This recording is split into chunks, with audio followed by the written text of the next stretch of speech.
Good morning students, let's try chemistry. आज मैं आप लोगों के लिए लेकर आई हूँ 23-24 का सैम्पल पेपर जो कि सीबीएसई ने रिलीज़ किया है हमारे केमिस्ट्री थ्योरी 043 कोड पेपर के लिए। ठीक है, जिसकी टाइम ड्यूरेशन 3 आवर्स होती है और मैक्सिमम मार्क्स जैसे आपको पता है कि 70 मार्क्स का हमारा पेपर होता है। ठीक है, इसके लिए कुछ इंस्ट्रक्शंस आपको गिवन है, जैसे कि टोटल 33 क्वेश्चंस हमारे पास यहाँ पर होते हैं। सेक्शन ए में 16 क्वेश्चंस होते हैं, section B contains 5 questions, section C contains 7 questions, section D contains 2 case based questions and section E contains 3 long answer questions. ठीक है, सभी क्वेश्चंस करने कंपलसरी होते हैं। लॉग टेबल कैलकुलेटर का कोई यूज़ हमारे सीबीएसई बोर्ड एग्जाम में अलाउ नहीं होता है, लेकिन इंटरनल चॉइसेस हमें गिवन होती हैं। ठीक है, तो चलिए स्टार्ट करते हैं। सेक्शन ए, जिसमें कि आपके 16 मल्टीपल चॉइस यानी कि एमसीक्यू क्वेश्चंस हैं, जो कि हर क्वेश्चन 1 मार्क का है। ठीक है, तो फर्स्ट क्वेश्चन हमसे पूछ रहा है बेटा, which of the following solutions will have the highest conductivity at 298 kelvin. Okay,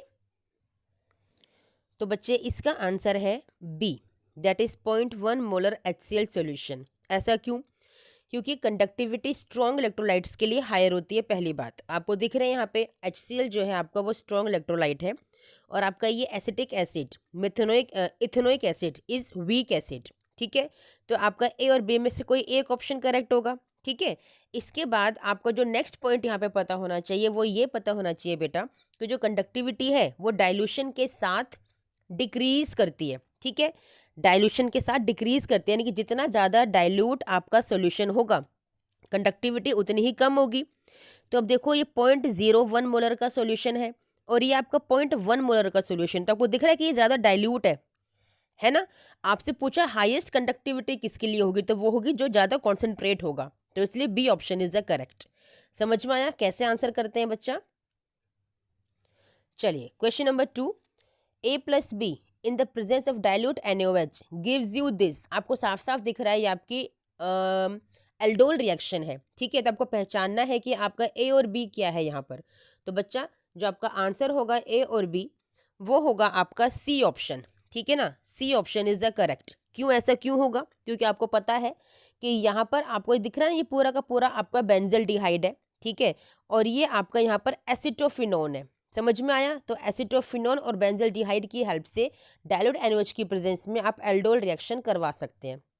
ठीक है, साथ में कंडेंसेशन भी हुआ है ना यहाँ पे। Okay, now the vitamin which can be stored in our body. ऐसे कौन से विटामिन है जिनको हम अपनी बॉडी में स्टोर कर सकते हैं? तो उसका आंसर है option number D, that is A, D, E and K। ठीक है, what is the IUPAC name of the ketone A which undergoes iodoform reaction. ठीक है, टू गिव आपको ये चाहिए and yellow precipitate of iodoform. तो आपको IUPAC नेम बताना है कीटोन ए का, तो बेटा उसका आंसर होगा 3 मिथाइल पेंट 3 इन 2 ओन। ठीक है, 2 के बाद यहाँ पे डैश आएगा। ठीक है, दिस इज योर आंसर जो आपका आइडोफॉर्म टेस्ट आपको देगा, क्योंकि आप देख रहे हो ना ये एक मिथाइल कीटोन होना जरूरी है। इट्स अ मिथाइल कीटोन जो आपको आइडोफॉर्म देगा रिएक्शन करने पर सोडियम हाइपोहलाइट के साथ, और आपको एक ये बाय प्रोडक्ट की फॉर्म में देगा। ठीक है, now which of the following is not correct. ठीक है, कौन सा ऑप्शन है जो करेक्ट नहीं है? तो इसका आंसर है बी ऑप्शन, यानी कि the carbon magnesium bond is covalent and non polar in nature. It is totally wrong. ठीक है, चलिए now question number 6, match the properties with the elements of 3D series.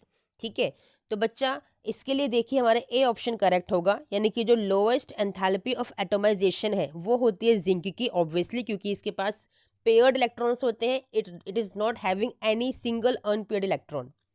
Shows maximum number of oxidation state, तो आपको पता है बहुत अच्छे से, ये होता है आपका manganese. Transition metal that does not form coloured compounds, कौन है जो कलर्ड कॉम्पाउंड नहीं बनाएगा? आपका ऑब्वियसली स्कैंडियम नहीं बनाएगा कलर्ड कॉम्पाउंड्स। ठीक है, चलो विच of the following statement is true. ठीक है, कौन सा स्टेटमेंट है जो यहाँ पे ट्रू है? तो उसके लिए आपका जो ऑप्शन नंबर है 7 क्वेश्चन का, दैट इज बी, यानी कि molecularity has no meaning for complex reactions. ये आपका करेक्ट स्टेटमेंट है कि कॉम्प्लेक्स रिएक्शंस के लिए हम मोलिकुलरिटी को हम कोई डेफिनेशन नहीं देते, कोई डिफाइन नहीं करते, ये सिर्फ और सिर्फ आपकी यूनिमोलिकुलर रिएक्शंस के लिए डिफाइन होती है। ठीक है। In which of the following solvents, जो सॉल्वेंट आपको 4 दे रखे हैं, इनमें से ये वाला जो आपका एक मॉलिक्यूल है किसके अंदर सोल्यूबल होगा, आप देख रहे हो, या आपको एक क्वाटरनरी अमोनियम सोल्ट बना के दिया हुआ है, जैसे अमोनियम सोल्ट बना के आपको दिया हुआ है। ठीक है ना, तो इसका आंसर होगा बेटा वाटर, ये वाटर में सोल्यूबल होगा। ठीक है, ठीक है बच्चा। चलिए, विच of the following observation is shown by 2 phenyl ethanol with Lucas reagent, कौन से ऑब्जर्वेशन शो होगी, आप पता कर लीजिए पहले कि कौन सा वाला अल्कोहल है, प्राइमरी, सेकेंडरी या फिर टर्जरी। ठीक है, 2 फिनाइल इथेनॉल है, यानी कि आपके पास इथेनॉल है CH3 CH2OH। ठीक है, इट इज़ इथेनॉल। इसके नंबर 2 पे, जो फर्स्ट कार्बन के सेकेंड नंबर कार्बन पे, यहाँ पर आपके पास नंबर 2 पे क्या है, फिनाइल रिंग है। ठीक है, तो यहाँ पर ये हो जाएगा आपका CH2। ठीक है बच्चा, ये है आपके पास। तो अब देखिए, जो अल्कोहल है जिस कार्बन से लगा है वो आपका एक ही कार्बन से लगा है, तो आपका ये प्राइमरी अल्कोहल हो गया। तो क्या लगता है आपको आंसर क्या होगा, यहाँ पे कोई भी टर्बिडिटी आपको देखने के लिए नहीं मिलेगी। क्यों? क्योंकि ये आपका एक प्राइमरी अल्कोहल है। ठीक है, no turbidity will be observed. Question number 10, if the initial concentration of substance A is 1.5 molar and after 120 seconds the concentration of substance A is 0.75 molar, the rate constant for the reaction if it follows the zero order kinetics is, आपको rate constant क्या होगा ये बताना है बच्चा। ठीक है, तो इसके लिए जो रेट कांस्टेंट होगा that will be option number A, 0.00625 mole litre inverse second inverse. ठीक है, ऐसा क्यों? क्योंकि जीरो ऑर्डर के लिए हमारे पास जो एक्सप्रेशन होता है that is K is equal to initial concentration minus concentration, remaining concentration divided by time. ठीक है बच्चा, तो आपको रेट कांस्टेंट ही पूछा है, तो रेट कांस्टेंट के लिए इनिशियल कॉन्सेंट्रेशन आपको दे रखी है 1.5 minus that is remaining concentration 0.75 upon time, time is given to you 120 seconds. इसे सॉल्व कीजिए, आपका आंसर आ जाएगा option number A। Okay, question number 11, anisole undergoes bromination with bromine in ethanoic acid even in the absence of iron third bromide catalyst। ठीक है, यानी कि FeBr3 के प्रेजेंस के बिना, ठीक है ना, ये ब्रोमीन वाटर में इथेनोइक एसिड के साथ ब्रोमिनेशन रिएक्शन शो कर देता है। ठीक है, किस वजह से, आपसे वो रीजन पूछा है। इसका आंसर है बच्चा due to activation of benzene ring by the methoxy group. ठीक है, क्योंकि आपके पास जो एनिसोल है उसके ऊपर कौन सा ग्रुप होता है बेंजीन के ऊपर, OCH3। ये जो मिथॉक्सी ग्रुप है ना, ये बहुत ही एक्टिवेटिंग ग्रुप है। ठीक है ना, एक्टिवेट करता है रिएक्शन को, जिसकी वजह से इसने बेंजीन रिंग को एक्टिवेट कर दिया इस मिथॉक्सी ग्रुप ने, और इसी कारण से इसे इस एनहाइड्रस FeBr3 की ज़रूरत नहीं पड़ी, ये मतलब कैटलिस्ट की ज़रूरत नहीं पड़ी, बड़ी जल्दी एक्टिवेट हुआ सिंपल ब्रोमीन और इथेनोइक एसिड की प्रेजेंस में। समझ में आ गया। Question number 12, the trend of which property is represented by the following graph, ये कौन सा प्रॉपर्टी शो कर रहा है। ठीक है, तो बच्चे इसका आंसर है एटॉमिक रेडियाई। ठीक है, आपको दिख रहा है it is decreasing then increasing, तो जो ट्रेंड है वो एटॉमिक रेडियाई में फॉलो किया गया, वैसे भी आपको लिखा हुआ दिखाई दे रहा है यहाँ पे। ठीक है, it is atomic radii. Which of the following is not considered a transition element, आपको पता है zinc is not a transition element.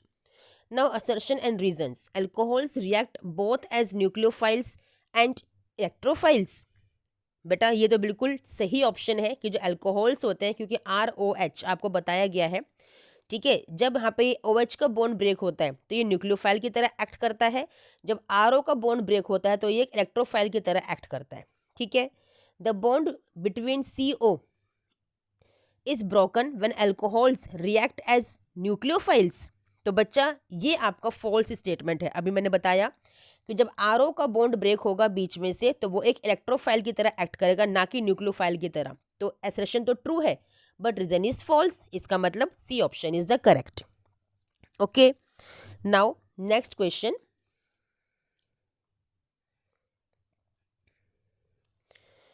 Strong oxidizing agents oxidize toluene and its derivatives to benzoic acids.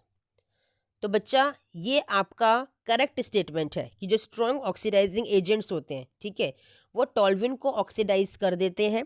आपको पता है टॉल्विन होता है benzene पर CH3, ठीक है ना। ये ऑक्सीडाइज होके आपका COOH का फॉर्मेशन करता है, बेंजोइक एसिड का, ठीक है। ये लिखा भी है कि its derivatives to benzoic acids, correct statement है। It is possible to stop the oxidation of toluene at the aldehyde stage with suitable reagents. तो बच्चा देखो, रीज़न तो करेक्ट है, लेकिन ये इसका एक्सप्लेनेशन नहीं है।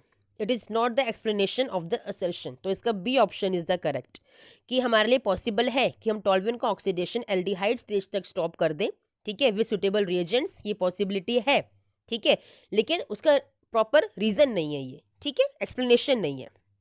Now question number 15, enzymes are very specific for a particular reaction and for a particular substrate. क्या ये सही है? Yes, it is true.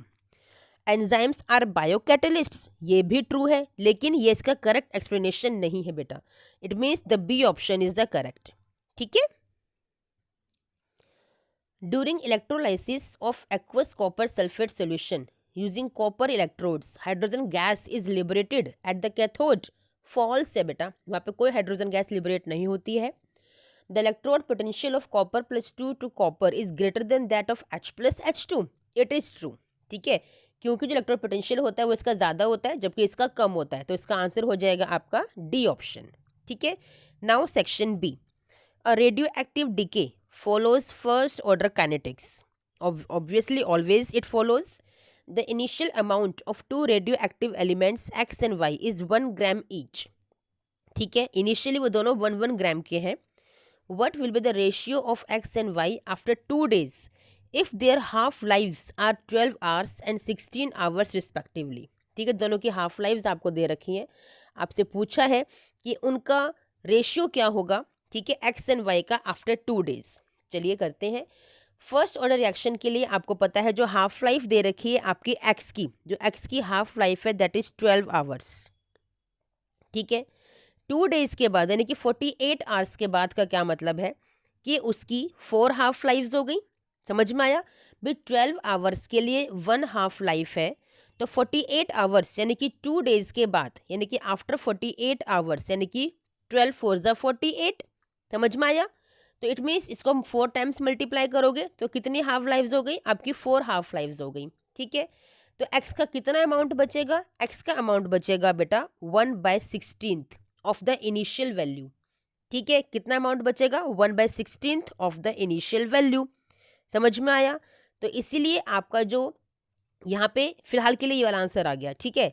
ये रेशियो भी निकालते हैं, अब वाई के लिए निकाल लेते हैं। वाई की जो हाफ लाइफ दे रखी है आपको, वो दे रखी है 16 आवर्स, ठीक है। ये 1 हाफ लाइफ है। इसकी भी 48 आवर्स के बाद की बात हो रही है, तो इसको भी क्या करोगे? Multiply by 4। 2 डेज की बात हो रही है ना इसके लिए भी, तो इस 16 को भी आप क्या करोगे? मल्टीप्लाई 4, ठीक है, यानी कि 48 आवर्स, नहीं वेट 48 आवर्स की बात हो रही है ना, तो 16 को किससे मल्टीप्लाई करें कि 48 आ जाए? 3 से। यस, 3 हाफ लाइव्स हो गई यहाँ पे। यस, यहाँ पे 3 हाफ लाइव्स की बात हो रही है बेटा, ठीक है। वहाँ पे था 4 हाफ लाइव्स, यहाँ पे है 3 हाफ लाइव्स, ठीक है। तो ये हो गया 1/8 ऑफ द इनिशियल अमाउंट। तो रेशियो क्या आ गया? 1/16 इज टू 1/8, ठीक है। सॉल्व कीजिए इसको, ये आ गया 8:16, यानी कि 1:2। ये रेशियो है बेटा। इस तरह से आंसर निकालते हैं। इजी क्वेश्चन है, थोड़ा समझने की का फेर है, बस समझ में आ जाए तो सब कुछ आसान है, ठीक है। Now next question, the hypothetical reaction P + Q to R is half order with respect to P के लिए हाफ ऑर्डर रिएक्शन है और Q के रिस्पेक्ट में 0 ऑर्डर रिएक्शन है। What is the unit of rate constant for this reaction? तो बच्चा बड़ा आसान क्वेश्चन है, देखिए कैसे करोगे इसको।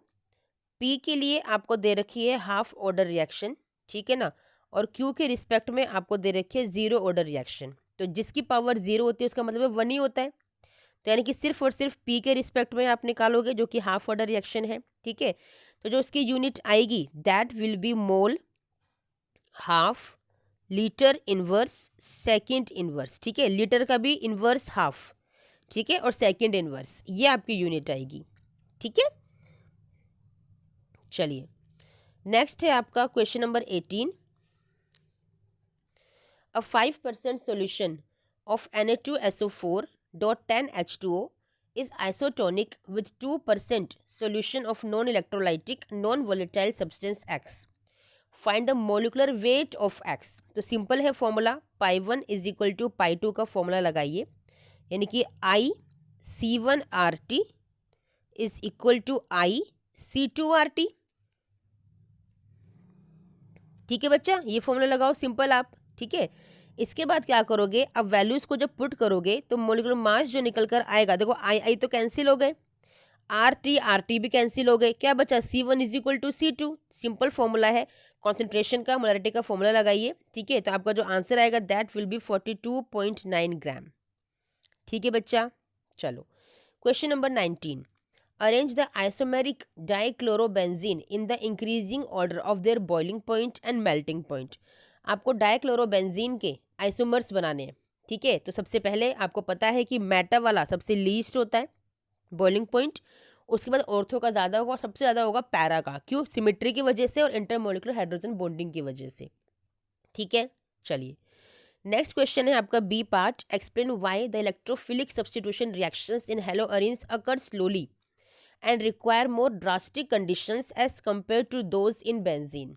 ऐसा क्यों बेटा, क्योंकि जो हेलोजन एटम अटैच होता है ना आपके बेंजीन रिंग के ऊपर, जो कि एक sp2 हाइब्रिडाइज्ड कार्बन है, वहाँ पर वो इलेक्ट्रॉन को खींचने की, विड्रॉ करने की टेंडेंसी रखता है, कौन, हेलोजन, अपने -I इफेक्ट की वजह से, जिसकी वजह से जो रिंग होती है वो डीएक्टिवेट हो जाती है, ठीक है। जबकि बेंजीन की रिंग में ऐसा कुछ नहीं होता, क्योंकि बेंजीन में कोई सब्स्टिट्यूशन है ही नहीं, तो वहाँ पे कुछ भी नहीं ऐसा होता। लेकिन हेलोएरिन जहाँ पे होता है हेलोजन की वजह से वो डीएक्टिवेट हो जाती है -I इफेक्ट की वजह से। इसी वजह से वहाँ पे इलेक्ट्रोफिलिक सब्स्टिट्यूशन रिएक्शंस बहुत स्लो होती हैं और बहुत ड्रास्टिक कंडीशंस की उन्हें रिक्वायरमेंट होती है टू फुलफिल द रिएक्शन, ठीक है बच्चा। चलिए नेक्स्ट है आपका आउट ऑफ पैराटोल एल्डिहाइड, ठीक है, and para nitrobenzaldehyde, which one is more reactive towards nucleophilic addition reactions and why. तो बच्चा इसका आंसर होगा पैरा नाइट्रोबेंजिल्डिहाइड, क्योंकि नाइट्रो ग्रुप क्या है, इलेक्ट्रॉन विड्रॉइंग नेचर का है, तो वो इलेक्ट्रॉन्स को खींचेगा, ज़्यादा एसिडिक बना दिया बेंजीन रिंग को, जिसकी वजह से वो ज़्यादा रिएक्टिव हो गया टुवर्ड्स न्यूक्लियोफिलिक सब्स्टिट्यूशन रिएक्शन, क्योंकि इसके पास इलेक्ट्रॉन्स की भरमार है, इलेक्ट्रॉन्स चाहिए इसको, तो उसको मिल जाएंगे, ठीक है। Write the structure of the product formed when acetone reacts with 2,4-DNP reagent. Simple है, CH3COCH3 आपका एक एसीटोन है, ठीक है, इसी को रिएक्शन करने के लिए बोला है। विद 2,4-DNP रिएजेंट, 2,4-DNP क्या होता है, बेंजीन रिंग होती है, ठीक है ना।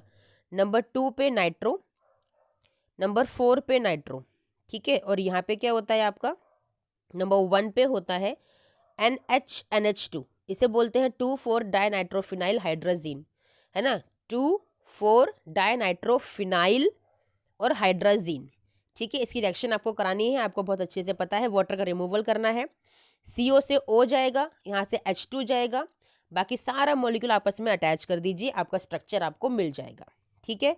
कई बार रिएक्शन कराइए मैंने ये वाली अपनी वीडियोज़ में, ठीक है। सिंपल वाटर का रिमूवल आपको करना होता है।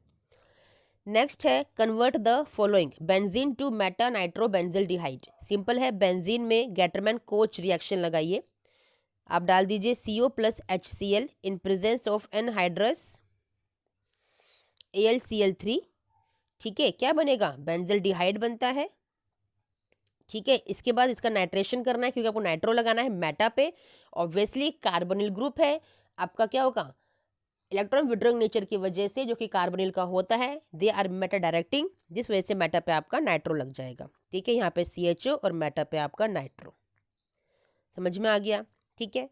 Bromobenzene to benzoic acid, simple है, मैग्नीशियम का यूज़ करते हुए आप ये काम करेंगे, क्योंकि आपको बेंजीन को ब्रोमोबेंजीन को बनाना है बेंजोइक एसिड में। तो पहले आपने लिया ब्रोमोबेंजीन, डाल दीजिए मैग्नीशियम ड्राई ईथर, ठीक है, क्या बनेगा, फिनाइल मैग्नीशियम ब्रोमाइड, ठीक है ना। इसके बाद हाइड्रोलाइसिस कीजिए CO2 की प्रेजेंस में, क्योंकि आपको एक कार्बन चाहिए, तो आपको यहाँ पे मिल जाएगा, मैं मैकेनिज्म नहीं लिख रही हूँ यहाँ पे, आपको मिल जाएगा COOH। ठीक है, COO कहाँ से आया, आपके CO2 से आया।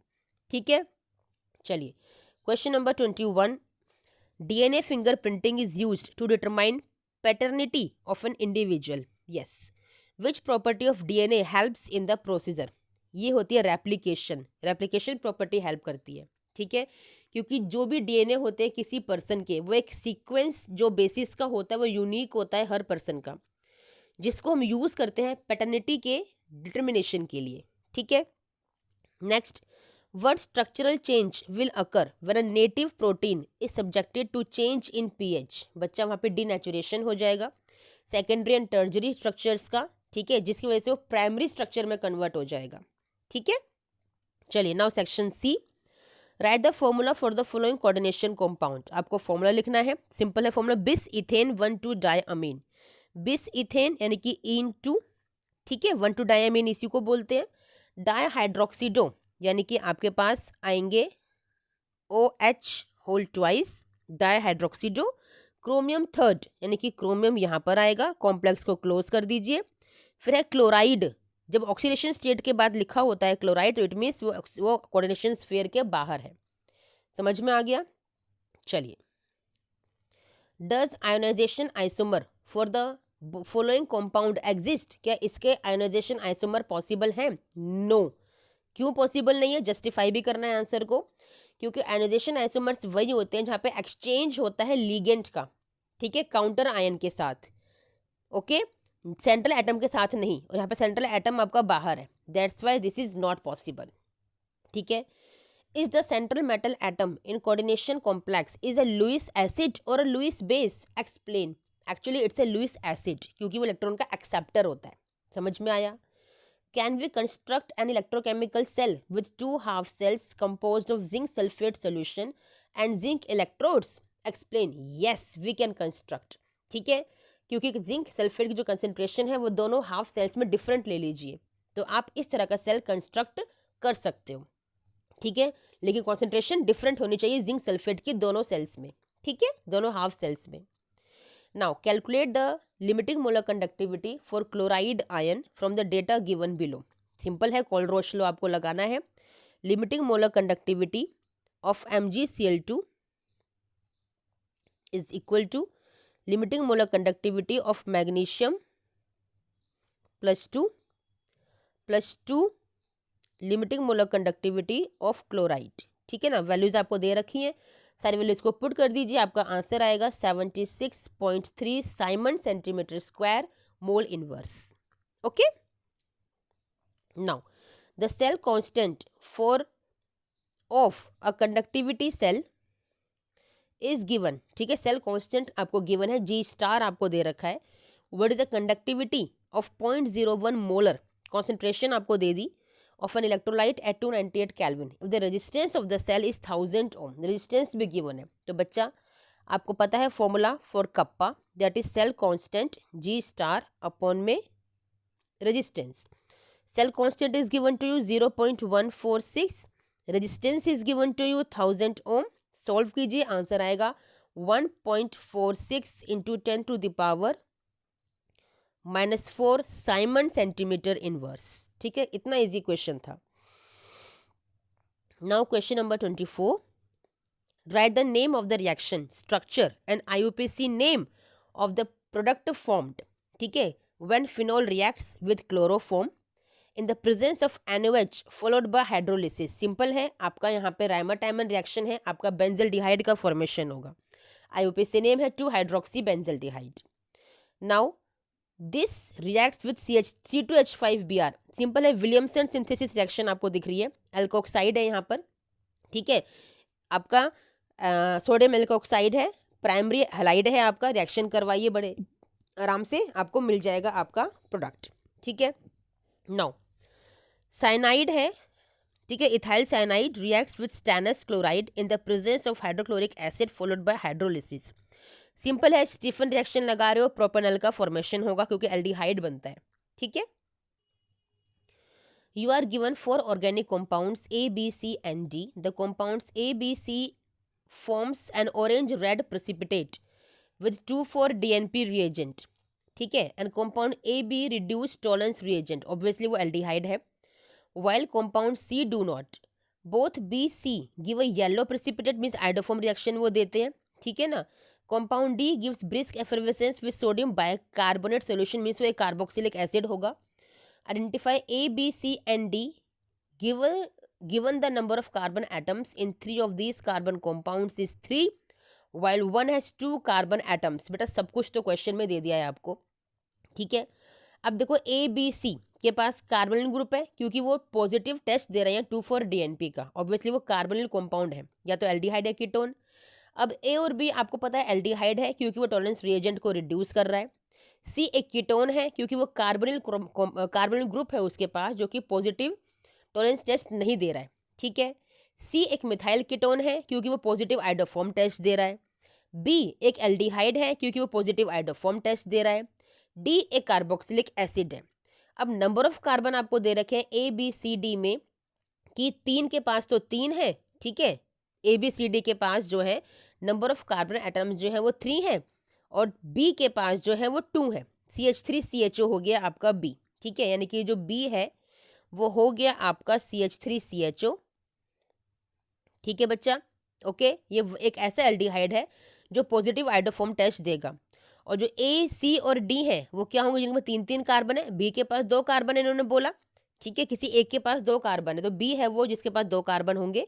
और ए सी डी क्या होगा. ए होगा आपका CH3 CH2 CHO. ठीक है.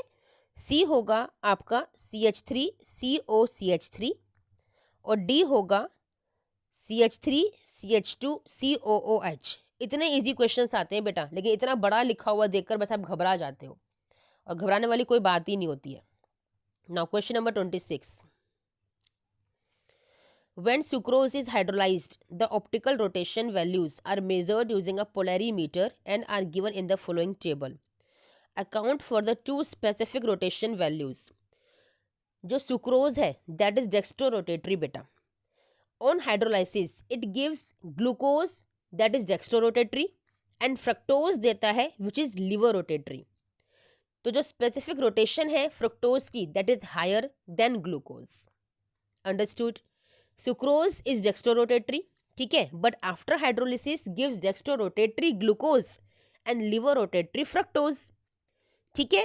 जैसे कि liver rotation जो fructose का है that is more than dextrorotation of glucose, इसीलिए जो मिक्सचर है वो आपको लिवर रोटेटरी मिलता है. ऐसा क्यों. क्योंकि फ्रक्टोज की जो लिवर रोटेशन है ना दैट इज मोर, उसकी वैल्यू ज़्यादा होती है जबकि ग्लूकोज की डेक्स्ट्रो रोटेशन की वैल्यू कम होती है. इसलिए जो मिक्सचर आपको मिलता है ना दैट इज लिवर रोटेटरी. ठीक है. चलिए. Now what is the specific name given to sucrose based on the above observation. उसको बोलेंगे इन्वर्ट शुगर. किसको. सुक्रोज को. क्योंकि वो क्या शो कर रहा है. लिवर रोटेशन वो रिवर्स हो गया है इसलिए उसको इन्वर्ट शुगर बोलते हैं. ठीक है. Now one of the products formed during the hydrolysis of sucrose is glucose that reacts with hydroxylamine to give compound A. Identify compound A. बेटा दैट इज ग्लूकोज. ठीक है. जो ग्लूकोज वो reaction कर रहा है तो जो कंपाउंड आपका होगा that is CH double bond NOH. ठीक है. CHOH यहाँ पे आपके 4 होंगे. ये आपका पूरा एनसीईआरटी में दे भी रखा है आपको. CH2OH आपका हाइड्रोक्सिल अमीन का फॉर्मेशन होता है ना. सॉरी ऑक्साइम का फॉर्मेशन होता है हाइड्रोक्सिल अमीन से रिएक्शन करने पर. ठीक है. Question number 27. An organic compound A with the molecular formula undergoes hydrolysis to form plus minus alcohol. Give the structure of A and write the mechanism of the reaction. बच्चा जो A होगा that will be C2H5 CH CH3 and Br. ठीक है. ये आपका answer है. ठीक है. मैकेनिज्म बहुत इजी है इसका. एक बार ट्राई कीजिएगा अपने आप से. मैंने अपनी वीडियोस में भी आपको समझाया हुआ है. ठीक है. Question number 28. The rate constants of a reaction at 200 and 500 Kelvin are given to you respectively. Calculate the value of activation energy. तो एक्टिवेशन एनर्जी के लिए फॉर्मूला आपको पता है that is log K2 upon K1 equal to activation energy upon 2.303 R, ठीक है। यहाँ पर आपका आएगा 1/T1 minus 1/T2, this is the formula, ठीक है ना। सारी वैल्यूज आपको गिवन है, सब पुट करिए, आपका आंसर आ जाएगा 6383 जूल पर मोल। अंडरस्टूड, बहुत इजी क्वेश्चन है, formula based directly. Now section D, this is your case study based question बेटा, ठीक है। Answer the following questions.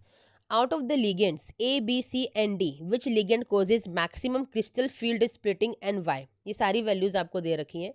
इसका आंसर है डी, ठीक है। डी सबसे ज़्यादा क्रिस्टल फील्ड स्प्लिटिंग को शो करेगा, क्योंकि जो एनर्जी है that is directly proportional to the wave number. अब देखो ना, वेव नंबर इज हाई, इसका वेव नंबर सबसे ज़्यादा है, तो जब वेव नंबर ज़्यादा होता है तो एनर्जी उसको डायरेक्टली प्रोपोर्शनल होती है। Maximum energy of light is required for an electron to jump from T2G to EG, ठीक है ना। जितनी ज़्यादा वेव नंबर उतनी ज़्यादा एनर्जी, और आपको पता है T2G से EG में जाने के लिए एनर्जी हाई चाहिए, तो इसलिए डी इसका आंसर होगा, जो मैक्सिमम क्रिस्टल फील्ड स्प्लिटिंग को शो करेगा, ठीक है। Which of the two, A और D, will be a weak field ligand and why? बच्चा ए होगा वीक फील्ड लिगेंड, ठीक है। A will be a weak field ligand, ऐसा क्यों? ऐसा इसीलिए होगा क्योंकि जो स्प्लिटिंग हो रही है वो सबसे कम है इसके अंदर, क्योंकि एनर्जी जो रिक्वायर्ड होती है T2G से EG में जंप करने के लिए वो ज़्यादा चाहिए होती है, लेकिन सबसे कम है इसके पास, तो इसलिए वीक लिगेंड है, क्योंकि इसके पास एनर्जी नहीं है, रिक्वायर्ड एनर्जी नहीं है, ठीक है। यहाँ पे भी देखो ना, एनर्जी सबसे कम ऑब्जॉर्ब कर रहा है, ठीक है। Now which of the following complexes will be violet in colour? इन दोनों में से कौन होगा जो वॉयलेट कलर का होगा? तो इसका आंसर है बेटा आपका बी वाला, this is a violet coloured, क्योंकि इसकी जो लाइट है, वेवलेंथ अगर आप निकालोगे ना 1 करके इस बी की, तो वो आपकी आएगी 560 नैनोमीटर, ठीक है।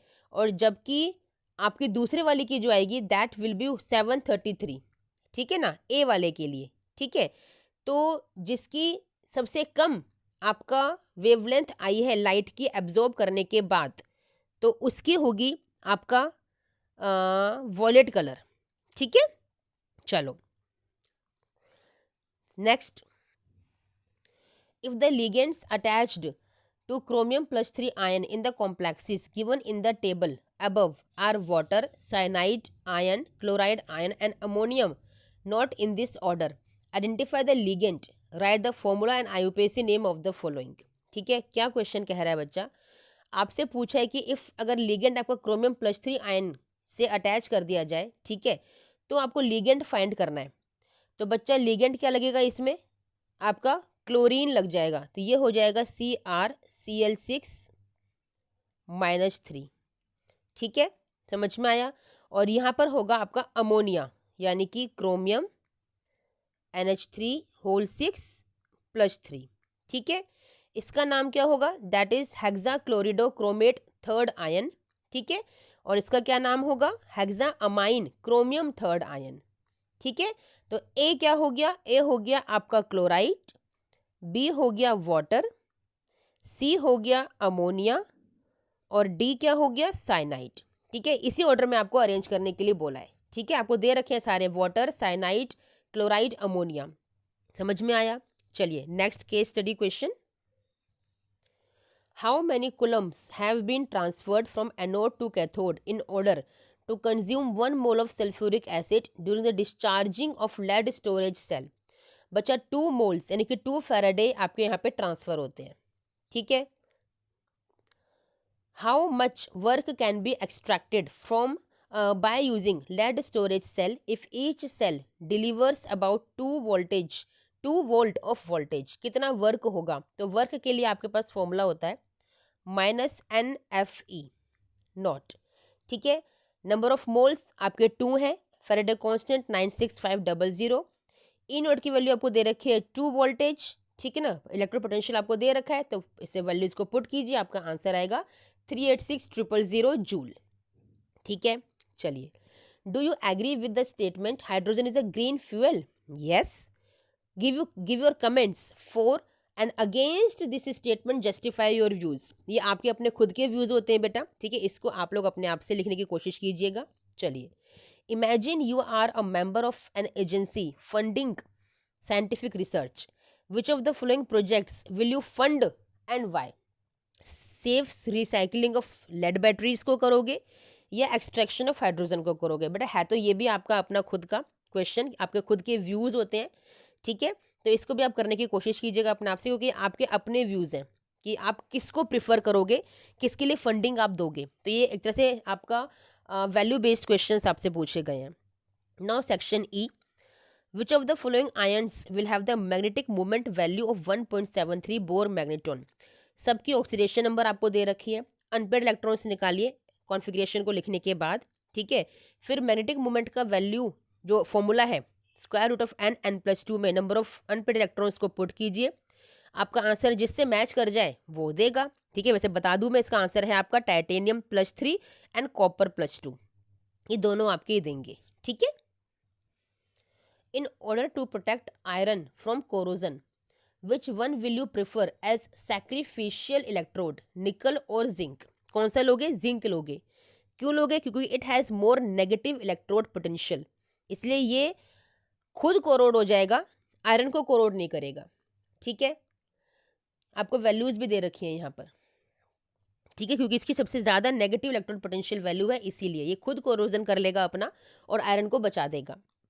The second ionization enthalpies of chromium and manganese are this and this, explain the lower value of manganese. बच्चा, जो मैंगनीज प्लस होता है ना, उसकी कॉन्फ़िगरेशन होती है 3d5 4s1, ठीक है, और जो क्रोमियम प्लस की होती है दैट इज 3d5। तो आपको दिख रहा है कि इसकी जो आयोनाइजेशन एंथैल्पी है वो सबसे कम है, क्योंकि आराम से इलेक्ट्रॉन को लूज कर देगा, जबकि इससे प्रॉब्लम होगी, इसका हाफ फिल्ड कॉन्फ़िगरेशन है, okay. Give two similarities in the properties of scandium and zinc, दोनों ही कलरलेस कॉम्पाउंड्स बनाते हैं क्योंकि डायमैग्नेटिक होते हैं, okay. What is actinoid contraction and what causes actinoid contraction? Decrease in atomic and ionic radii, okay, with increase in atomic number of actinoids due to poor shielding effect of 5f electron is the actinoid contraction, और यही reason भी है, इसी वजह से होता है, ठीक है। what is the oxidation state of chromium in chromate ion and dichromate ion? Chromate ion और डाइक्रोमेट दोनों में ही +6 ऑक्सीडेशन स्टेट होती है क्रोमियम की, ठीक है। Write the ionic equation for the reaction of potassium iodide with acidified KMnO4, ये question हर बार ही आ रहा है बेटा। इसका आंसर है 10 iodide ions +2 MnO4 negative +16 H+ gives you 2 Mn+2 +8 water molecules +5 I2, ठीक है। चलिए next question, what is the effect of temperature on the solubility of glucose in water? जब वाटर में आप ग्लूकोज का एडिशन करोगे that is an endothermic reaction, okay, and according to Le Chatelier's principle an increase in temperature, ठीक है, is the cause for increase in solubility. आपको बहुत अच्छे से पता है, ठीक है, क्योंकि एंडोथर्मिक रिएक्शन है, ठीक है, और टेम्परेचर इंक्रीज करने पर सॉल्युबिलिटी आपकी इंक्रीज करती है according to Le Chatelier's principal in endothermic reaction, ठीक है बच्चा। चलिए, Ibrahim collected a 10 ml each of fresh water and ocean water. He observed that one sample labeled P froze at 0 degree Celsius while the other Q at -1.3 degree Celsius. Ibrahim forgot which of the two, P or Q, was ocean water. Help him identify which container contains ocean water. Giving rationalization for your answer. बच्चा, क्यों एक ocean water होगा? क्यों होगा? क्योंकि जो presence है उस वाटर में सॉल्ट की वो जल्दी फ्रीज करता है लोअर टेम्परेचर पर, डिप्रेशन फ्रीजिंग पॉइंट की वजह से, क्योंकि इसका टेम्परेचर माइनस में है तो इसमें सॉल्ट ज़्यादा है, इसलिए ये ओशन वाटर है, ठीक है। Calculate van't Hoff factor for an aqueous solution of this if the degree of dissociation is given to you. What will be the boiling point of this solution if its concentration is 1 molar? Simple formula based question है. I is equal to 1 plus n plus 1 n minus 1 alpha. ठीक है, 1 minus 1 alpha. सब कुछ आपको दे रखा है. I आपका निकल कर आ जाएगा 3.556. फिर आपको पूछा है बॉइलिंग पॉइंट, तो डेल्टा टीबी का फॉर्मूला आपको पता है IKBM, ठीक है, ये सारी वैल्यूज आपको दे रखी हैं, ठीक है। ये आपका निकल कर आएगा 1.85, ठीक है। और टीबी की वैल्यू आपको पता है, दैट इज 101.85 डिग्री सेल्सियस, ठीक है बच्चा। बस निकल के आ गया आपका answer, so easy. Now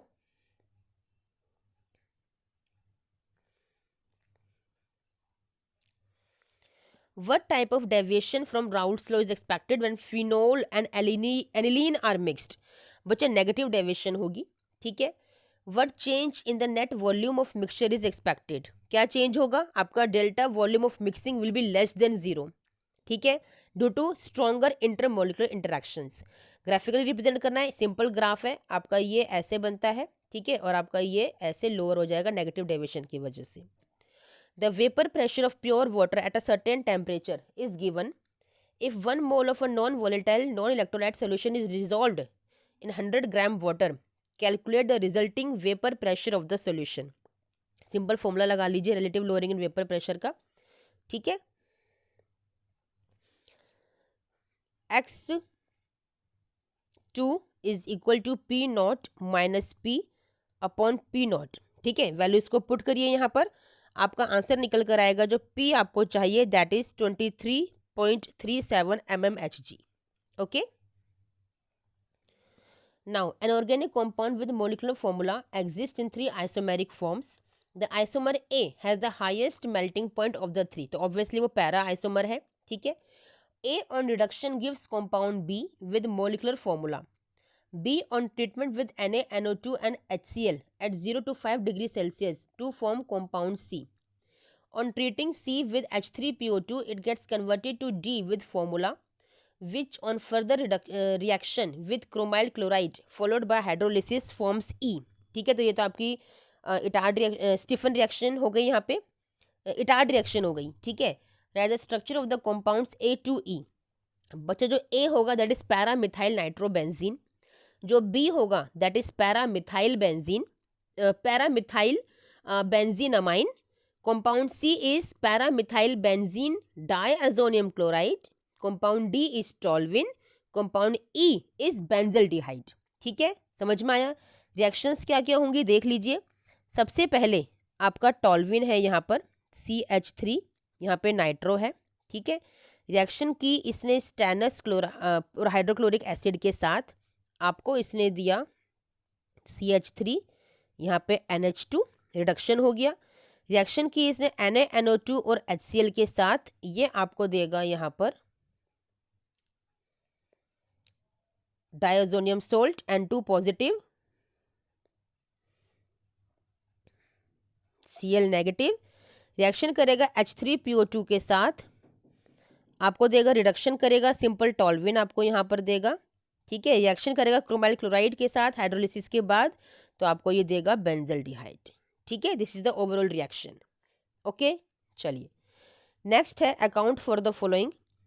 N ethyl benzene sulphonyl amide is soluble in alkali. बच्चा उसके बाद एसिडिक हाइड्रोजन होता है, दैट्स वाई, ठीक है। प्राइमरी अमीन से रिएक्शन कराते हैं हम हिंसबर्ग रिएजेंट की। Reduction of nitrobenzene using iron plus HCl is preferred over stannous plus HCl। ये क्वेश्चन कई बार आया हुआ है, इंपॉर्टेंट क्वेश्चन है, क्योंकि जो रिडक्शन ऑफ आयरन है और हाइड्रोक्लोरिक एसिड वो ज़्यादा प्रीफर किया जाता है। क्यों? क्योंकि FeCl2 जो बनता है ना, वो जल्दी हाइड्रोलाइज हो जाता है और हाइड्रोक्लोरिक एसिड को रिलीज करता है, जिसकी वजह से थोड़े से अमाउंट के हाइड्रोक्लोरिक एसिड से ही रिएक्शन आराम से इनिशिएट हो जाती है, ठीक है। Now arrange the following in decreasing order of PKB value, ठीक है। PKB means inverse of basicity. तो सबसे ज़्यादा वैल्यू जो होगी PKB की वो होगी आपकी C6H5NH2 की, उससे कम होगी आपकी C6H5NHCH3 की, उससे कम होगी अमोनिया, उससे कम होगी C6H5CH2NH2, सबसे कम होगी मिथाइलमाइन की, ठीक है। ये PKB वैल्यूज़ हैं। Increasing order of solubility in water, तो ये आपके हाइड्रोजन बॉन्डिंग पर डिपेंड करेगा। सबसे ज़्यादा होगी इथेनॉल की, उससे कम होगी आपकी एनिलीन की, और सबसे कम होगी क्लोरोइथेन की, क्योंकि यहाँ पे आपके हाइड्रोफोबिक एल्काइल ग्रुप्स हैं। डिक्रीजिंग बॉइलिंग पॉइंट, सबसे ज़्यादा होगा कार्बोक्सिलिक एसिड का boiling point high, hydrogen bonding, ठीक है, उससे कम होगा आपका अल्कोहल का, उससे कम होगा अमाइन का, और सबसे कम होगा आपके इस ईथर, क्योंकि यहाँ पे एल्काइल ग्रुप्स प्रेजेंट है, हाइड्रोफोबिक नेचर। समझ में आ गया? तो ये बेटा हमारा खत्म होता है 2024 का सीबीएसई सैम्पल पेपर। मैंने आपको बहुत अच्छे से कोशिश की है एक्सप्लेन करने की सारी चीज़ों को, हर क्वेश्चन को, ठीक है, समझाने की कोशिश मैंने की है। बच्चा नहीं आया हो तो प्लीज़ मुझे कमेंट बॉक्स में कमेंट करें, मैं फिर से आप लोगों के लिए उस क्वेश्चन को दोबारा से सॉल्व कर दूंगी। ठीक है, चलिए मिलते हैं नेक्स्ट वीडियो में। टिल देन थैंक यू बच्चा, बाय।